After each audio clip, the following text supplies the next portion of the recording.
And there we go, ladies and gentlemen. That is The Evil Within 2.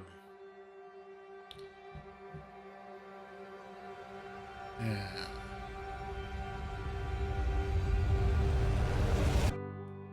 So there are parts of this game that were, pretty good. Not as good as parts of Evil Within 1.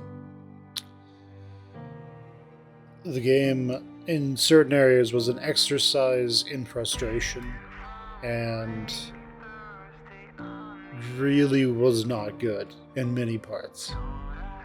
There were many places that would probably make people quit playing. So I can say that the game in that regard failed just failed horribly in some regards. It is one of those games where it feels like they expected you to take a very specific path through the upgrades, and if you did that, the game would be easier or easy in some regards. So, like if you rushed Max Payne mode, the slow mo, and then you rushed stamina and upgraded the health of the pistol, it would I assume that the game would be completely trivial. So there are definitely things where the biggest disservice that it does to you is giving you the option to focus on stealth first, but then not giving you a bunch of other options to, basically just encouraging you to focus on stealth.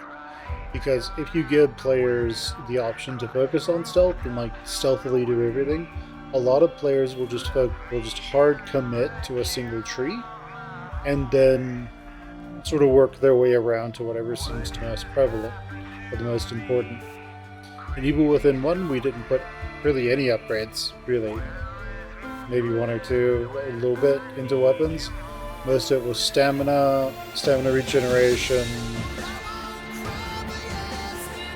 something else. And there were parts of the game that kind of sucked, especially the water part. Holy shit, Evil Within 1's water part was the worst part of the entire game. The nice part about this game is it has fewer one-shots, which I am happy about.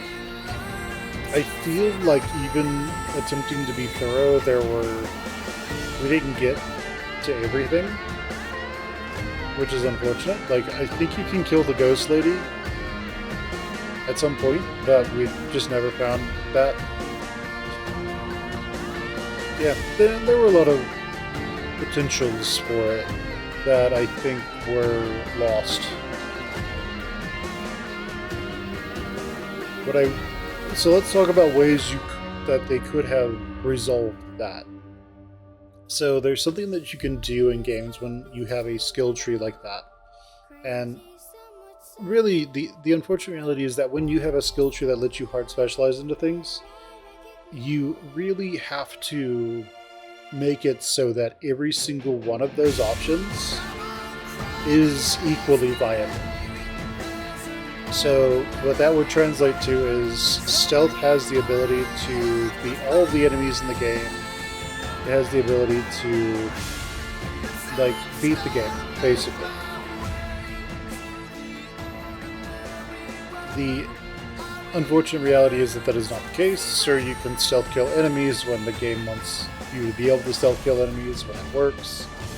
It doesn't really have a tutorial teaching you how to use the whole run up and stab them in the head thing. So players will be very confused on how that works. There's a reason why in, say, Devil May Cry 5, that as soon as you unlock the ability, it basically throws you straight into training and lets you practice on how to use it.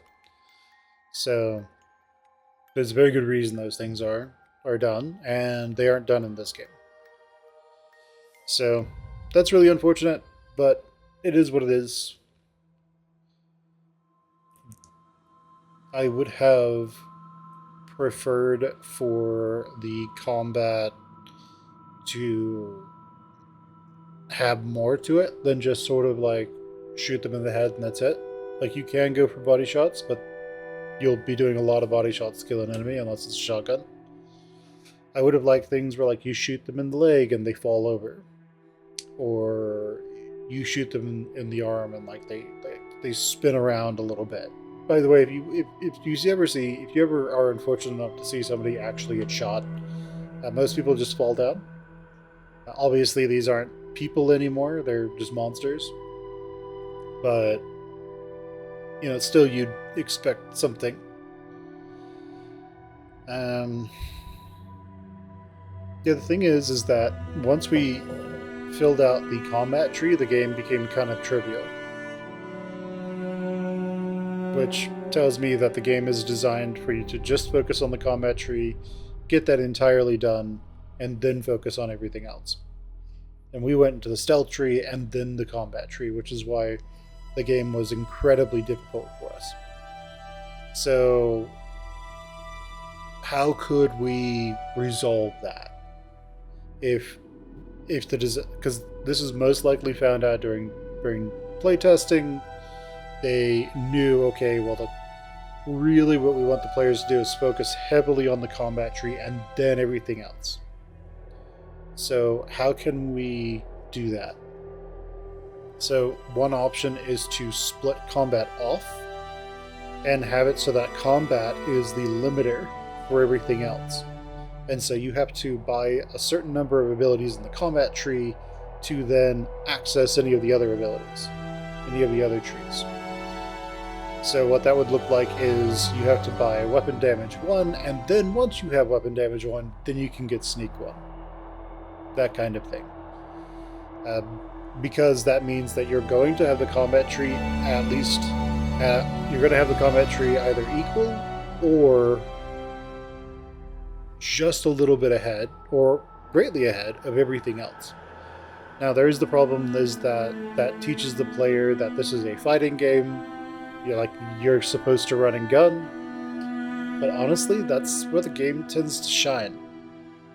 So, it's just one of those things. The game wants to be one thing, but it wants to be something else. But it doesn't have the tight gameplay. It doesn't have the tight level design of the first game. Instead, it has these open worlds where it occasionally repopulates.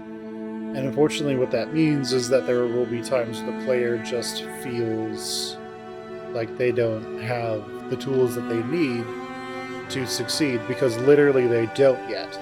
And that is a problem. So,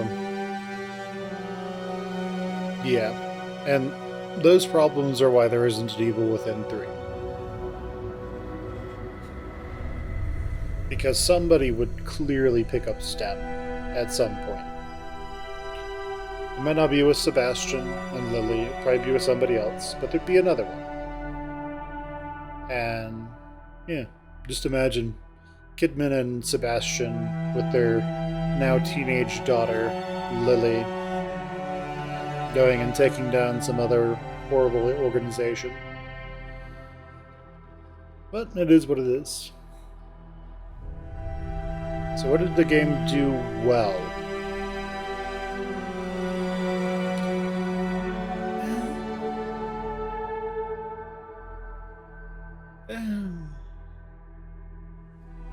I mean, it did throwbacks to the previous games, and it had Sebastian conquer those things. Had a rematch with the bosses. Of course, they kept Lara's one-shot ability, which is, you know, dumb as fuck, but it is what it is.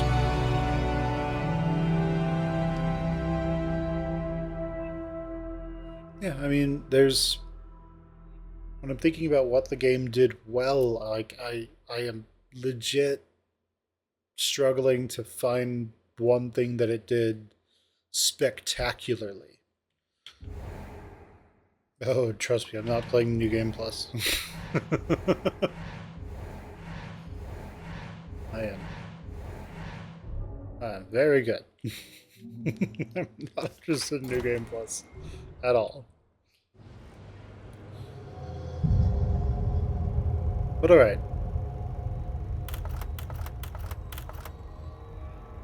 Yeah, I'm trying to think of something that the game did really, really well. I mean, it gave you different weapons, different varieties of weapons. You had the normal pistol, the Resident Evil 4 pistol, the silenced pistol. Of course, the silenced pistol, I would have rather them just have it to where you can silence the first or second pistol instead of having an entirely different one. But that might have been beyond what they could do. And then again, I mean, what Metal Gear Solid did it like probably before this came out, so being able to attach and detach silencers. But you know, that's making an entirely new mechanic just for a single gun, right? So I can see that. Just imagine your silenced short-barreled shotgun. Does it make any sense? Um, but then again, it's STEM, so you know it could be magic. We have. I only found one type of rifle, three pistols, three shotguns. We got the rifle. We got the assault rifle. We got the flamethrower. One of the things that I can say that the game did incredibly badly was it seemed to take just bosses and just drop them with the same amount of health right into future levels. And it's like, why would you do that? That is the dumbest fucking way you could do this. This is not a tabletop RPG where your players are going. When your players level up like 2 times, they are significantly better at fighting, and the fights are short. Right? This is a game where you have highly limited resources. Of course, by the late game, that doesn't matter anymore. You just are showered with enough resources to do everything. But in the early game, this is kind of a problem with Chainsaw Lady. It's like, okay, I would like to fight and kill the boss, but I don't feel like I have the tools to actually fight and kill the boss. Hence the problem. Generally speaking, if you're playing on the normal difficulty, the expected difficulty in these types in a game, you should be able to just tackle every challenge available to you. The other thing that was really annoying about this game was just how much the enemies flailed around and like twitched. It's yeah, I can like I get the idea of them like protecting their head or something, but if they're going to do that, I would like a system where, okay, they're protecting their head, I can shoot them in the knee or something, and now they'll like fall to a knee, they'll like fall to their knee and be like, oh, my knee, and then you shoot them in the head again, right? I would like some system where I have options on where to shoot them so that it has an effect on them. I think Dead Space 1 at least came out before this game. I think it did. Maybe even Dead Space 2. I'm not sure. But it's definitely something where the enemies just twitch and jerk around so much that you really need the slow-mo mode just to be able to hit them in the head reliably. Because if you're just doing body shots to kill all the enemies, you're probably screwed. You're going to run out of ammo. The other thing about this game that was incredibly infuriating was if you were out of ammo, you were basically just screwed. Because the melee combat system is god awful. Like, if your melee combat system is so bad that it's basically like just gonna get you killed if you try to use it, don't include it. Like, I don't know what to tell you. Like, if it's that bad, just don't include it. I mean, they even have perks that are dedicated to making melee combat better, but it's the thing of like, I never used them. I don't think you can do a melee only run of this game. If you're going to have melee as an option that you can buff, make it so that that melee is already slightly viable in the early game when you just start the game, and then by the time you get to the end game, make it so that melee is actually viable to start fighting enemies. Um, it's that or just don't include it. Like, don't half-ass mechanics in there. So why does this game have melee? Because Resident Evil 4 has melee. Resident Evil 4's melee is also really bad, except you can shoot the enemies in the knees and then walk up and hit them with a critical attack. That kills many enemies, just outright. So that's why melee is in this game. You have the sneak attacks, which is fine, but it kind of works when it decides to work. Therein lies part of the problem. You can max out the stealth tree, and then getting those stealth kills still is kind of difficult to do. Like, there are times where the button to do a stealth kill will appear for literally less than 200 milliseconds. And so what that means is that you can vision more than 20 milliseconds, but less than 200 milliseconds. What that means is that you see the prompt appear, but by the time you hit the button to actually act on the prompt, it's already deactivated, and then it'll activate again, and deactivate and activate again.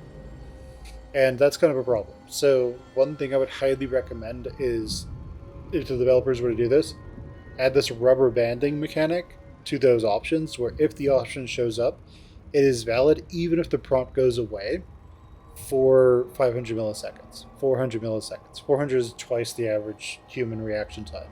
300 milliseconds. Something like that. So that would help greatly. And yes, some people will be like, oh, well, that's bullshit. And it's like, well, who cares what that person says? Who gives a shit? It makes the game better for the majority of players. You won't have that thing where, like, no cap, guys, when I was doing stealth and, like, waiting for, hiding there to stab somebody in the face when they came around, I wasn't waiting for the prompt. I was just hammering the sneak attack button. That's all I was doing. Just pressing it over and over and over, and then maybe I'd get it, maybe I wouldn't. But having something where they see the prompt and they press the button and they get it, as long as it's, within a certain very brief rubber banding time. We're talking an extra 1/10 of a second here.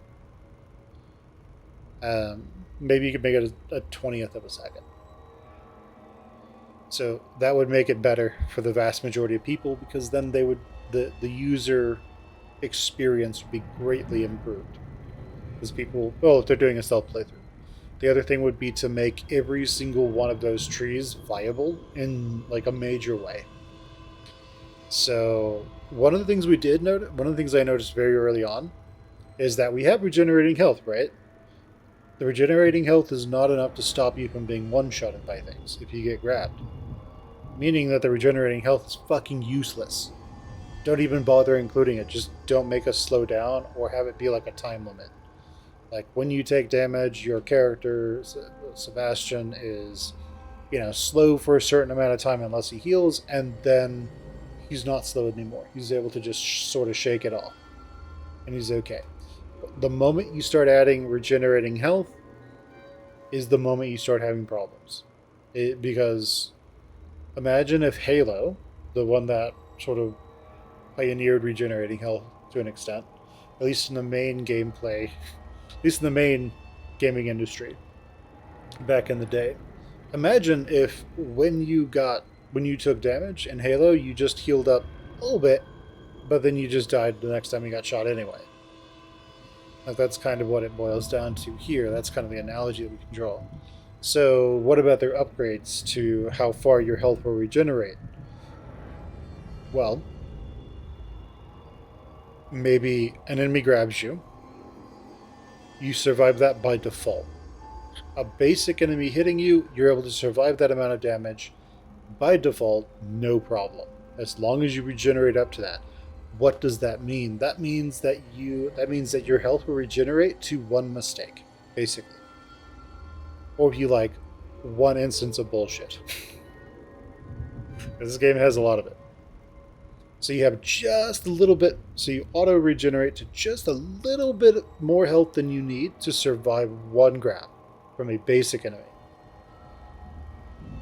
What about the next tier? Well, you can survive one hit from a mid-boss. What about the next tier? You can survive one hit from a boss. So what does this probably mean? So if we take this and we say, okay, Sebastian has a certain amount of hit points, he can survive the, like, tier 3 might be he can survive 2 grabs from common enemies in a row, for example. That might work.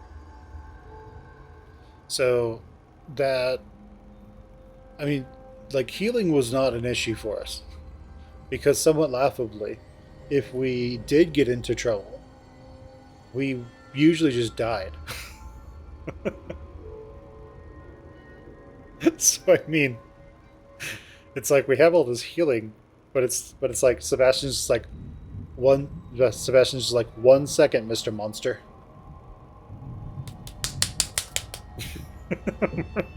Right? Let me get my rubber band here. It's like, let me spend, 5 seconds healing. Yeah, that's the stuff. So so it really doesn't make any sense. And you have full heals that you can take. But you can only take one. I guess if you had, like, really focused on getting all the health upgrades early, you might have blown through all your healing, but yeah, I don't know. It just seemed a little silly. One of the greatest sins that the game does is when you're holding a melee weapon and an enemy grabs you, Sebastian just doesn't auto-kill them with the melee weapon, which is what I would have greatly preferred, because there were so many instances where I would go to melee an enemy and then they would just grab me and hit me. Sometimes they just grab me and kill me.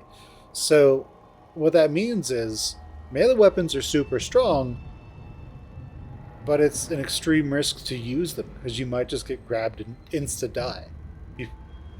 And you have nothing you can do about it. Sure, there's that one skill that hits them with a bottle, but it's like, if I'm holding an insta-kill melee weapon, like an axe or something, Sebastian should just auto-use it to kill them, instead of this crap where he doesn't for some reason. Especially when you're going close up to the enemy with this, axe or something to kill them, and then they barely start a grab animation, just grab you. So it was really, really bad in that regard.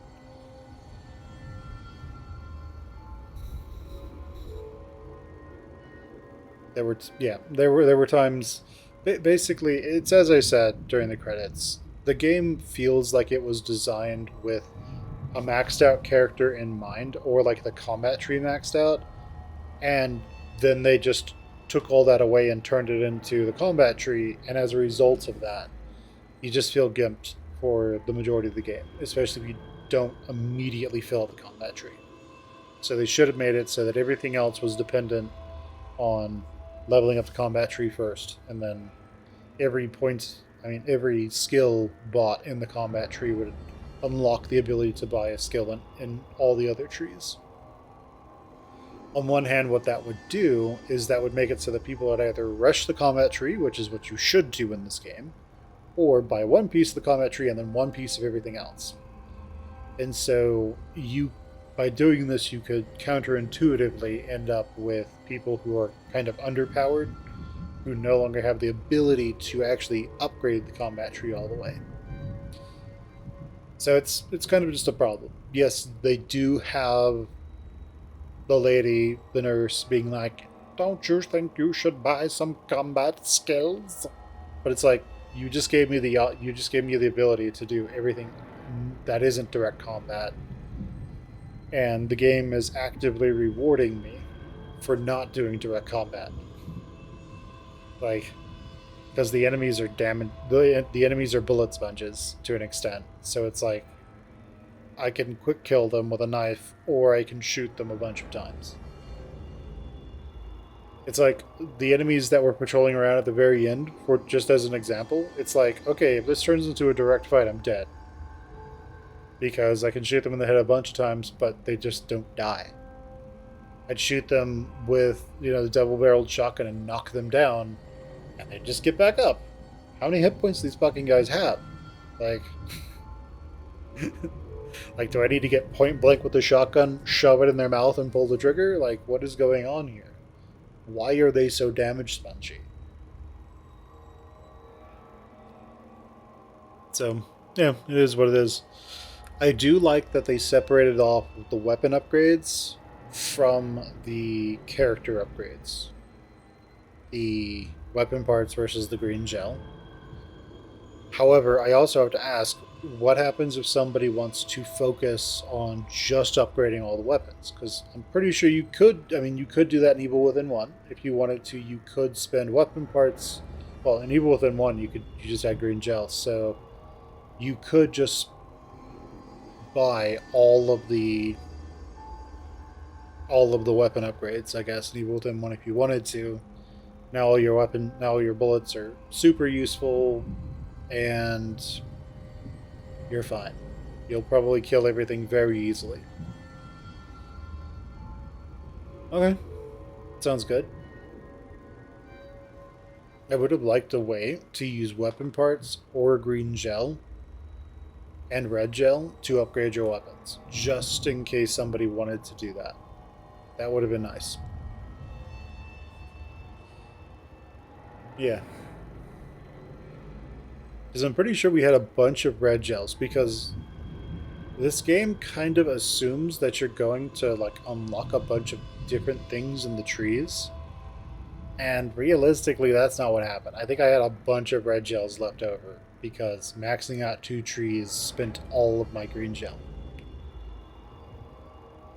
So it really is just one of those things where it is they drop the ball in some places, and they drop the ball a lot of the time. They had some instant kills in there. The enemies in Evil Within 1 looked more interesting than the enemies in Evil Within 2.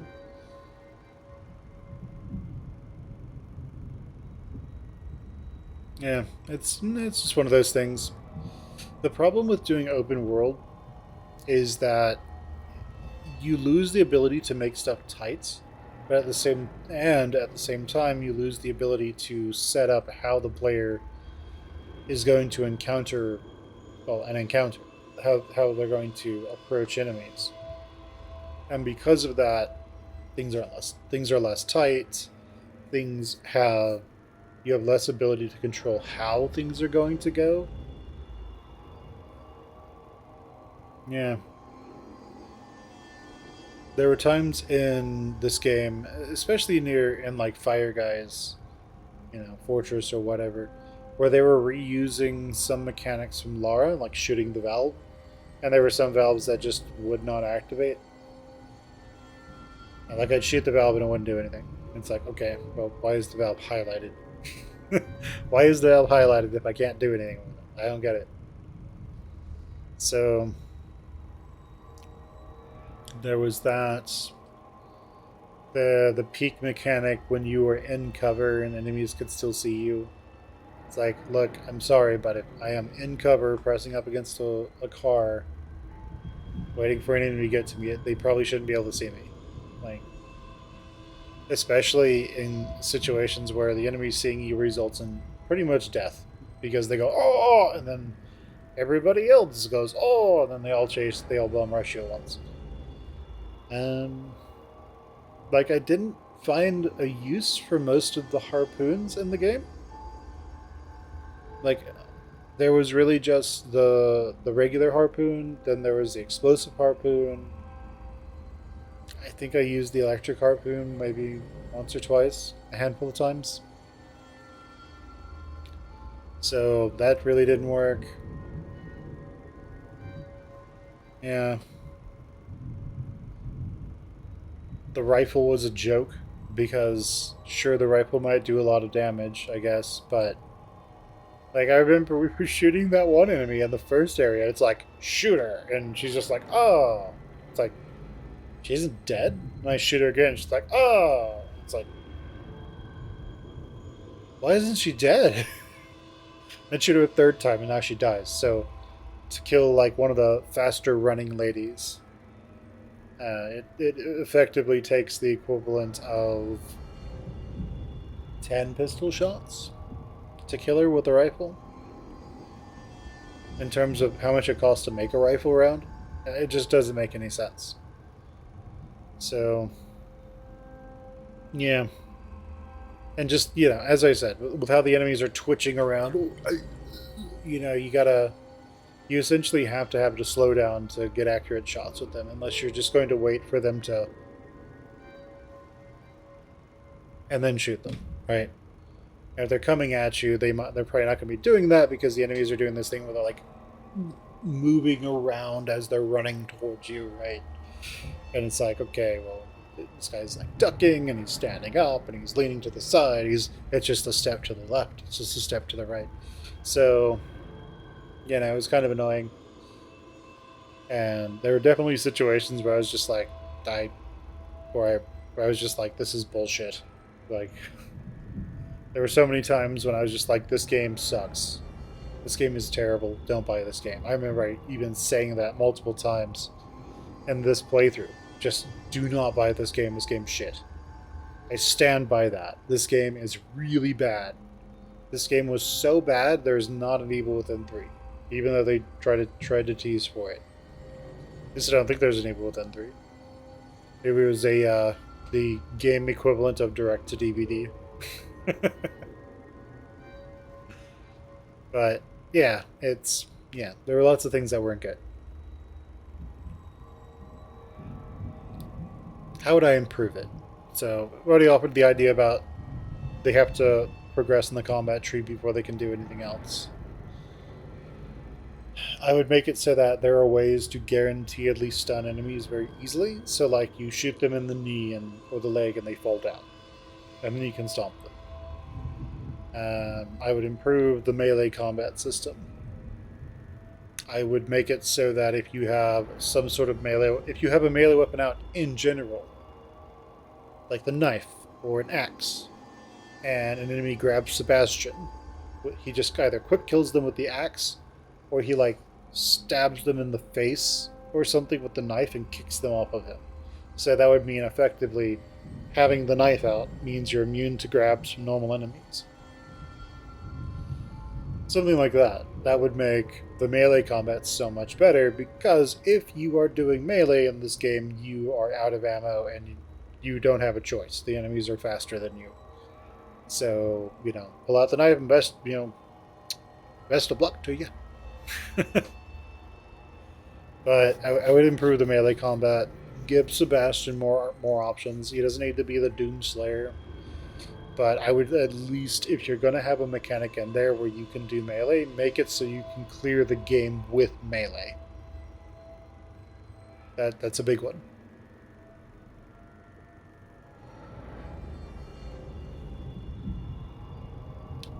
I think this game was less horror than it was anything. It was less... It was more thriller in a lot of places. I never felt scared at any point in this game. Maybe I'm just old and jaded. But it's like, oh no, she's got like little slug eyes all in her face. It's like, okay, that's nice, but like, okay, I guess I'm just gonna shoot her more. And we've already seen these slug things coming out of people, right? So it's not really scary. It might be scary the first time when you see these things, but realistically speaking, it's not going to be scary for long. So improve the melee combat, not make the enemies twitch and move around so much. Or if you do want to do that, make it so that body shots are the normal way to take down enemies, and the game is balanced around that, with headshots being this reward that you're getting. So that if you are headshotting enemies, you should have an overabundance of ammo at any given point. And if you are body shotting enemies, you should have the expected amount of ammo at any given point. Yeah, with that.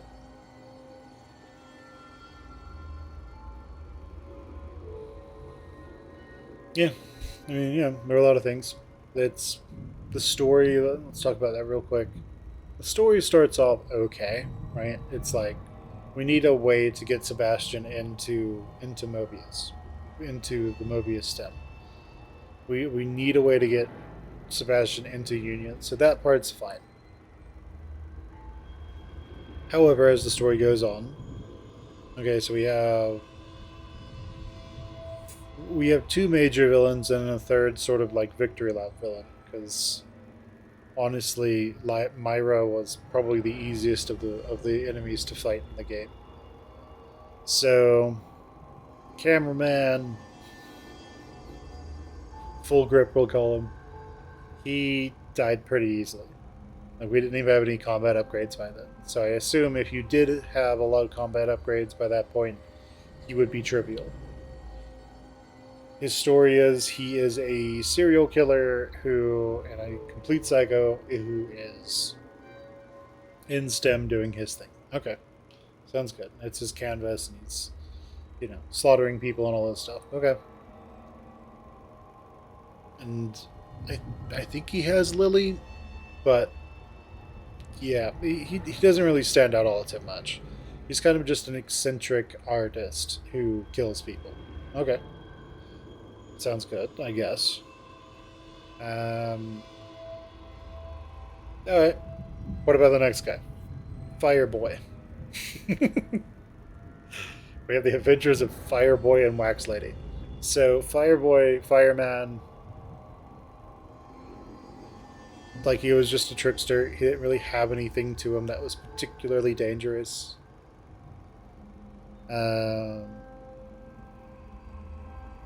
Myra, sure, she goblinizes into these various forms, but she seemed to be the easiest. I mean, that's probably just because I have all the weapon upgrades, but it was like, okay, let's shoot this bouncing Betty into her chest, and that kills that almost instantly. Let's shoot her in the back a few times, that kills that instantly. And we were using the pistol for much of that, by the way. Like, after her chest, just was destroyed, and we went to shooting her back, I was using the pistol, and it worked. It worked just fine. So that tells me if we shot her in the back with a harpoon, probably would have just killed all of that, instantly, and that would have been that. So she was super easy. But yeah, nothing really stands out all too that much. I like the ending sequence where they were doing those quick transitions between Kidman and Sebastian. Like, those were pretty well done. So I did like that. I liked how Kidman had infinite ammo, but I would also put like 6/infinite so that people aren't like really picking their shots, but instead just blowing away. I would have preferred that.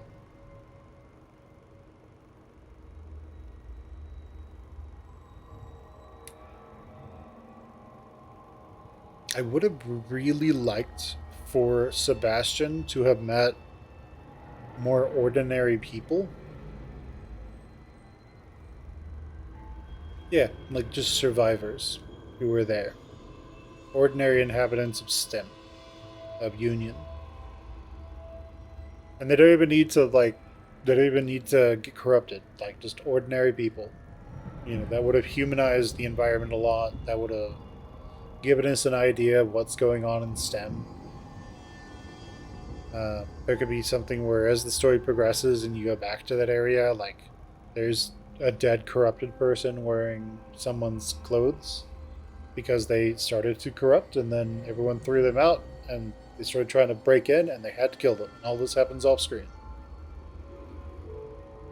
So, and then, because then you get the idea, like, that allows the player to grow an emotional attachment with the people of Union, who are now, dying, basically. Who are being corrupted, who are being destroyed. Maybe some way to try and help them. That could have been interesting.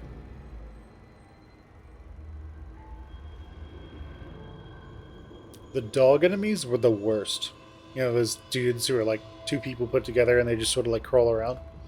Those sucked. Those were hot garbage. I would have highly recommended they go with something else. Because just imagine someone didn't go into the combat tree at all, and they just went they went stealth and then health or stamina or recovery or something, okay, those you're going to be hard pressed to kill those damn dogs. What else? I did like the boomers a little bit. I literally only recall seeing one of them blow up. The others were just sneak attacked. I never shot one of the ones we sneak attacked though, so I don't know if their bodies will explode after you've killed them. That would be nice though. You lure a bunch of enemies to that and then you shoot it. The only problem is Sebastian has the stamina of a person with terminal COPD.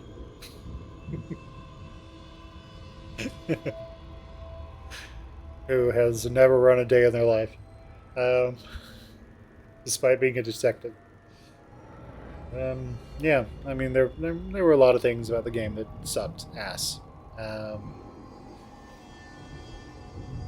lot of things about the game that were terrible. I did notice that Evil Within 1 had adaptive difficulty. Evil Within 2, I think, scrubbed that. I would have highly recommended that they included that. Adaptive difficulty, for those of you who don't know, is when the game will add or remove enemies based on how well you're doing to encourage the player to basically help the player win. So Resident Evil 4, the original one, is a good example of this. So there are some areas where you will go into an area and there'll be a bunch of enemies, and if it's your first time playing through there, you might die. Well, when you reload and go through it again, there's a few the more problematic enemies that they found in beta testing. Well, those enemies are gone, or maybe they're moved way back or something, so you're more able to take care of everything first before dealing with them. And then if you die again, well, maybe there's fewer enemies still. And the entire purpose of that is to make it so that you don't necessarily need a difficulty slider. Instead, or if you have it on normal, the game is auto-adjusting to what the player is doing. Yeah, I don't know. I didn't really detect that in this game. There might have been something where if you died, maybe the enemies walked towards you more instead of running, but I didn't really notice it.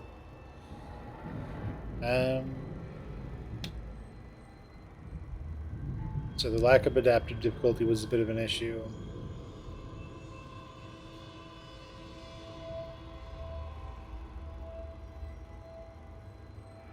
Most games today have adaptive difficulty, by the way. You just don't notice it.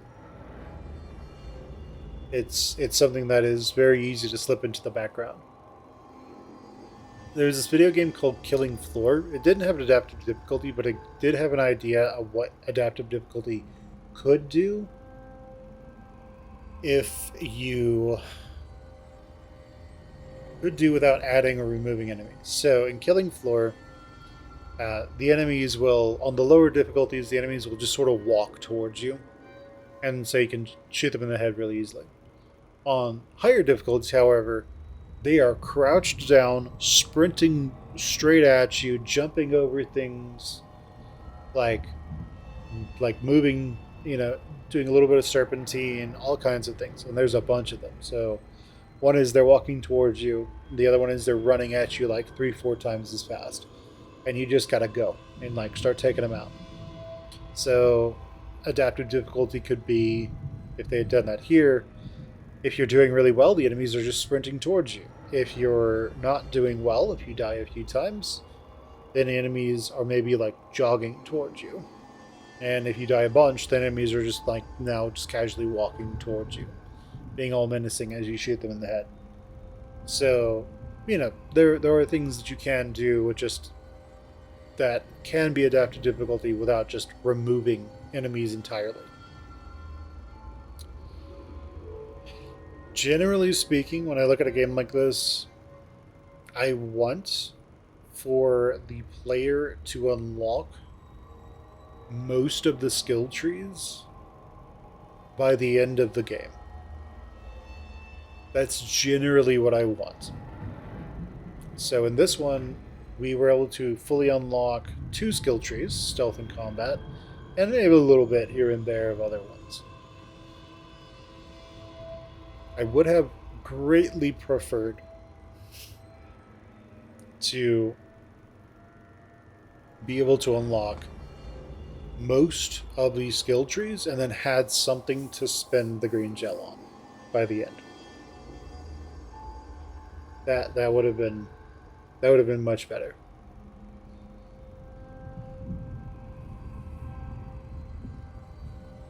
Maybe if you do all the shooting galleries and all of that, maybe then you can max everything out, but I doubt it.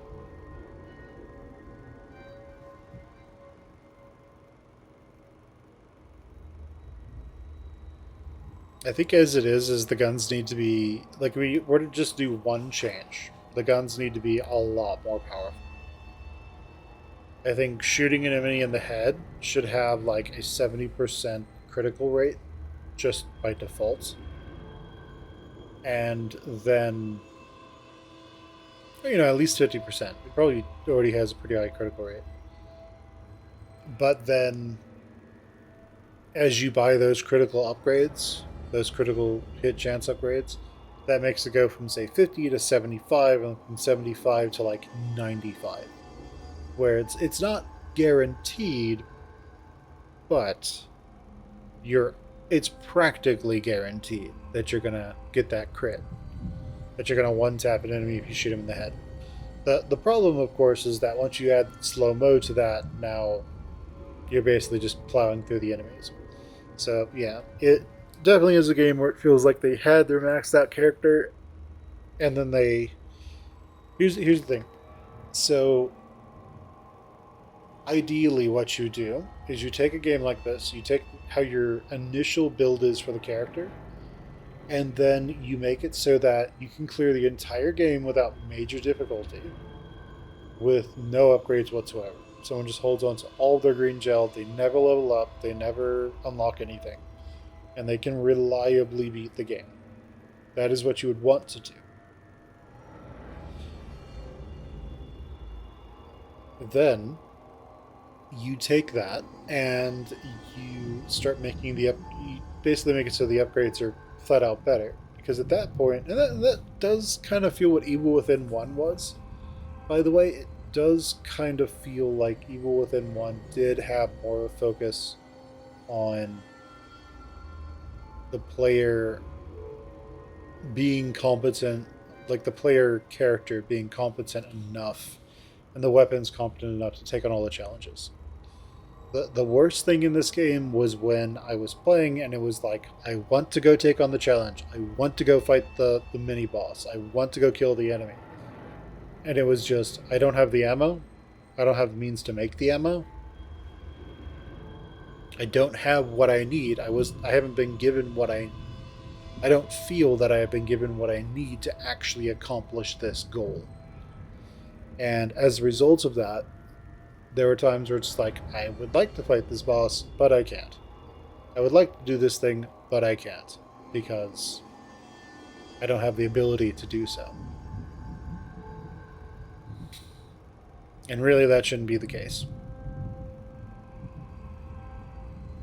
Like, there are a lot of mid-bosses that I would like to try and sneak attack, because that's what a build is, and like, the sneak attack could literally be that, like, you run up and you stab them a few times in the back, and then they throw you off, and then you run away and hide, and then you sneak attack them again, right? And you can kill them that way, because that gives the player a way to take care of mid-bosses, or even bosses, or reused bosses, I should say, when,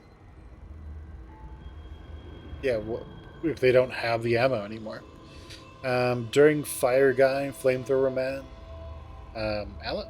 O'Neill, I think, you'll notice that because we couldn't run away and go get more ammo spawned throughout the entire arena. And what I would have preferred is around those mid-bosses in the open world, when those mid-bosses are active, that ammo would spawn. Like, it might be hidden a little bit, but you would always be able to get enough ammo to still fight the mid-boss and kill the mid-boss. because it would just respawn around them. But once the mid-boss is dead, and it only spawns when the mid-boss is aggroed, and then despawns when the mid-boss is aggroed after a certain amount of time, then, that might be something. Because then you'll always be able to fight the boss. Stamina is still an issue in this game. It suffers from that thing that they just absolutely loved doing back in this time period, which is to give characters, again, the physical stamina of someone dying from COPD. It's just, it's just they can't move, they can't run, they can barely move unless you really just pump the hell out of stamina, and then they can run for much longer, but not as long as you would hope. So there was that, and that was incredibly annoying. Sebastian's stamina recovered so incredibly slowly in combat. If they still wanted to have the stamina system, I would have greatly preferred that they did what Elden Ring did. Granted, Elden Ring came in much later than this game. And that would be, when you're not in combat, you have infinite stamina. You can just run forever. And I would have made it so that when you are in combat, your stamina isn't recovering incredibly slowly. It's recovering enough to where you're able to dodge an attack, like run to move out of an attack, and then run to move out of attack, and run to move out of attack. So that it feels more like dueling somebody, like a mid-boss or something, instead of just like, oh, I'm going to run for, 5 feet, and then I can't move anymore, and dead. So, it's one of those things. And they sort of got that with the Myra fight a little bit. So she does that thing where she sends a slash out at the player, or a shockwave, or whatever. And then another one, and then another one, and all you have to do is just run left and right, left and right, left and right. Right? But she's not requiring you to do it often enough to where you're going to run out of stamina. So, that was okay. But her fights were also super easy. She couldn't move, so it was a thing. Ghost Lady, she never caught us, but I'm pretty sure it was a one-shot. My personal opinion is that if your game has one-shots, your game is shit. So this game is shit. Evil Within 1 is shit. Many, many, many games are shit. Unless it is something that you could get out of. But also, I don't like QuickTime events. I'd rather have some expression of skill that is responsible for whether I succeed or fail. And QuickTime events are not an expression of skill, in my opinion. It's just, you have to just press the button at the right time. And it gets even worse on keyboard. Holy shit. There are some games, get this, there are some games where their QuickTime events would be, you might have to press Q or M. Or the plus sign. So it's like, So, so I'm glad that QuickTime events seem to be going the way of the dodo. They seem to be going away. But yeah. Yeah. Is it a good game? No. Not a good game. Is it a bad game?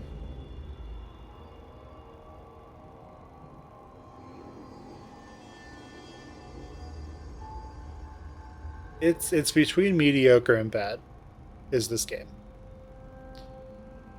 Evil Within 1 was okay except for one part, the water part. The water part in Evil Within 1 was a 0 out of 10. It was the worst thing I've ever had to play through in recent memory. It was so bad, I was contemplating finding someone else's save to skip it. That's how bad it was.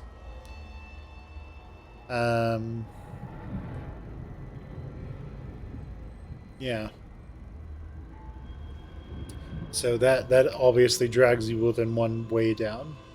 Evil Within 2, it had fewer of those instances, but it had different problems.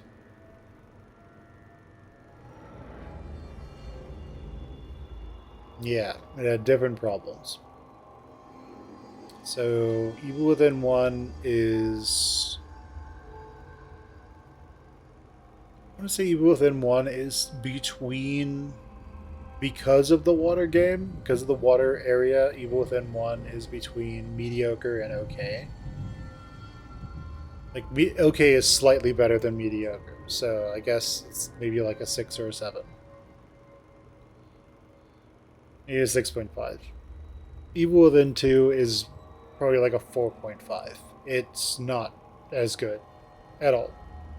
Super tight game design with some areas that don't make any sense versus this hybridized open world bullshit with straightforward things. Like the game Evil Within 2 was at its best when it was like, okay, here is a dungeon that you're in, basically. This is not an open world. This is something where this is a corridor. There are puzzles you need to solve, and you're going in a straight line for the most part. Like, we do have some hub and spoke design going on, but it's not, hey, here's a big open world, find what you need to do, have fun, bye. There were parts of this game where Lily would run into somewhere and hide, like the warehouse. But the player was allowed to get into that warehouse before triggering Lily at all.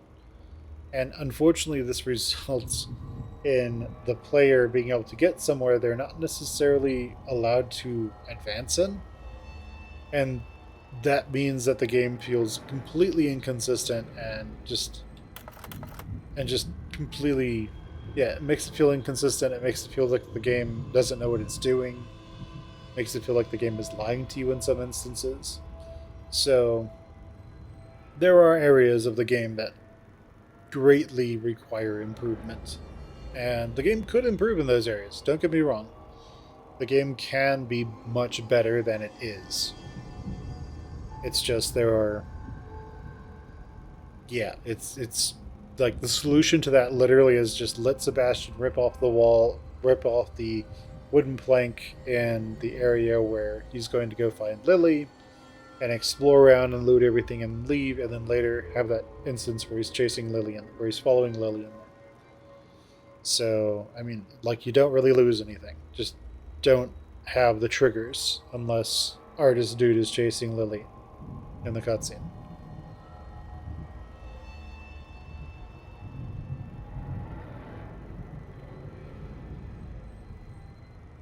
Is there anything else I can think of that I haven't already blacked out? Haven't already blocked out. um, hmm. I think at some point Sebastian got a kick unlocked, but I never saw it at all, ever. Uh, I think that's about it.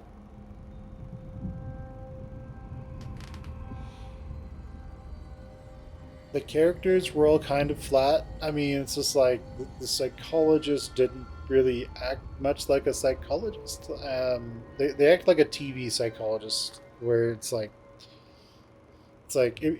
if you actually talk to psychologists, they won't be like, "Oh yes, I'm always psychoanalyzing everyone."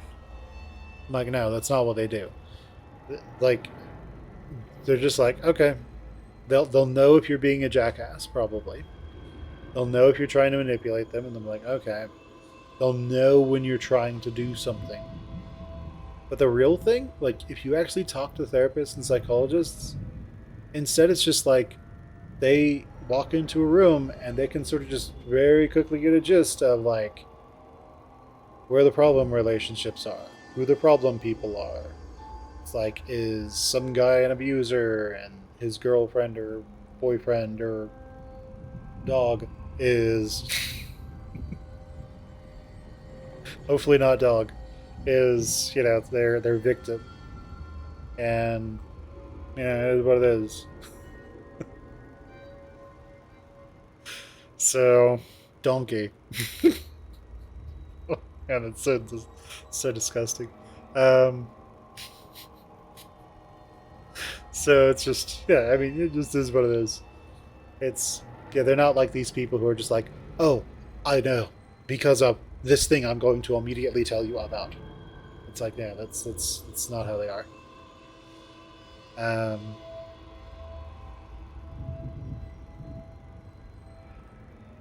it seemed like a lot of characters existed just to do last stands for you and then die.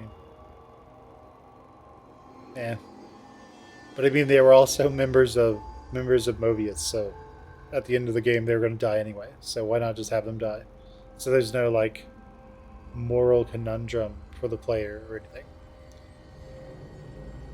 So, eh, eh, yeah, it was just kind of bad in a lot of ways. So is this a terrible game? If we remove the really bad parts of the game, it's like a 5. Maybe it's like a 5. If we only have the good parts of the game, it's maybe like a 6. Maybe it comes up to Evil Within 1. 6.5. But it's, yeah, there is a very good reason that there is not an Evil Within 3. Yeah. Yeah. Alright, I think that is about it. Evil Within 2, is it good? No. Evil Within 1, is it good? It's okay. It's not the best. Not the worst.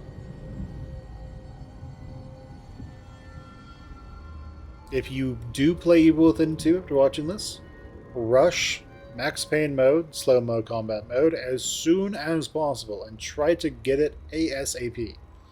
The game goes from borderline unplayable to playable once you have that.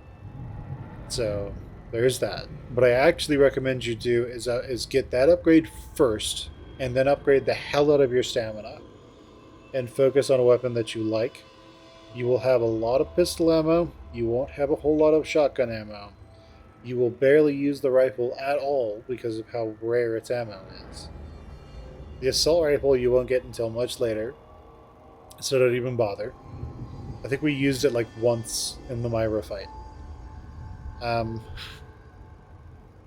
The flamethrower is okay, but literally when I got the flamethrower, I was kind of hoping that